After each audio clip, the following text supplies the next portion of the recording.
Here's the part 2 of chapter 2.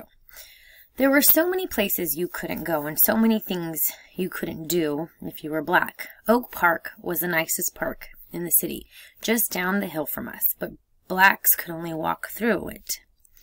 If you tried to play ball or even sit down on the benches, the police would run you out. One year, we all got excited because there was going to be a rodeo with Roy Rogers and Dale Evans at the Montgomery Coliseum. They'd do one show for whites and another for blacks. My parents bought me a cowboy hat and bought cowboy boots for Delphine. QP kept our horse, Mac, in a pen out back, and every day we'd brush him until he shone, and we'd take turns getting rides in our new cowboy clothes. And then the word came down that Roy and Dale didn't have time to do 2 shows after all, so they were cutting hours. That was the South. Claudette excelled as a student in junior high, even though she was younger than her classmates. Her parents bought her a dictionary of her own, giving her an advantage in classroom spelling contests. After school, she usually headed for the library, or, if her homework was light, to the King Hill Recreation Center, where she learned to crochet. She studied piano too, until her mother, impatient for her favorite songs and frustrated with Claudette constantly practicing scales, stopped paying for lessons. Late in the summer of 1952, just 2 weeks before Claudette was to begin her freshman year at Booker T. Washington High School, her sister Delphine came down with a fever. Sunday, just before church. Her temperature climbed steadily through the afternoon. By nightfall, her body was burning, and the bed sheets were soaked with her perspiration.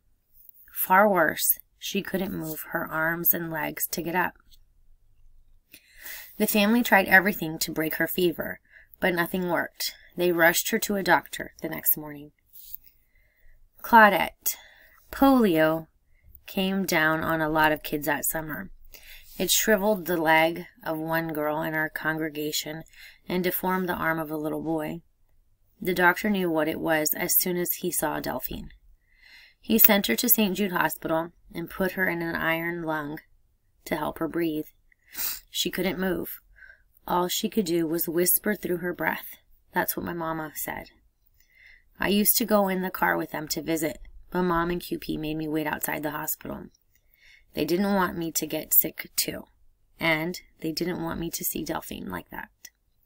Once I tried to slip inside to see my sister, but a nurse caught me and led me back out screaming. I never saw Delphine alive again after the day she left our house to go see the doctor. The next time I saw her, she was dead. After that, I began to question everything. I asked God why He didn't answer my prayers. I asked, why would you take my sister? Why did you say no when I asked for my sister's deliverance? My mom disagreed with my thinking. She said, you prayed for Delphine's deliverance. Well, let me tell you what I was praying for. I was praying for God to take her because I didn't want the devil to have the upper hand. I didn't want her to be paralyzed for the rest of her life. I said, Mom, I would have taken care of her. I would have gone to school to be a nurse and learned to take care of her. I would have too. Delphine died September 5th, 1952.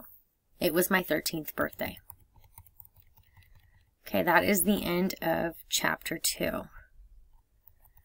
So let's look at this picture here. That is a picture of her family. And Claudette, it says, is the 5th from the left. Back row. 1, 2, 3, 4, 5. I think this is her. What says? The tall girl smiling. So I'm not sure if that's what. 1, 2, 3, 4. Maybe the 5th right here from the back row. Okay. Let me read about St. Jude in Montgomery. St. Jude Hospital in Montgomery. Too many blacks. The hospital where Delphine was treated was an island of kindness. Oh, sorry, I misread that. To many blacks, the hospital where Delphine was treated was an island of kindness. St. Jude opened in 1951 as the first racially integrated hospital in the Southeast. It provided health, education, and social services to all comers, black or white. Its founder, Father Harold Purcell, was loved by many blacks. St. Jude's was clean and easy to get to, remembers Claudette. Father Purcell refused to put up white and colored signs anywhere in or around the hospital, no matter what anyone said. Okay, in the next recording, we will read Chapter 3. Thank you.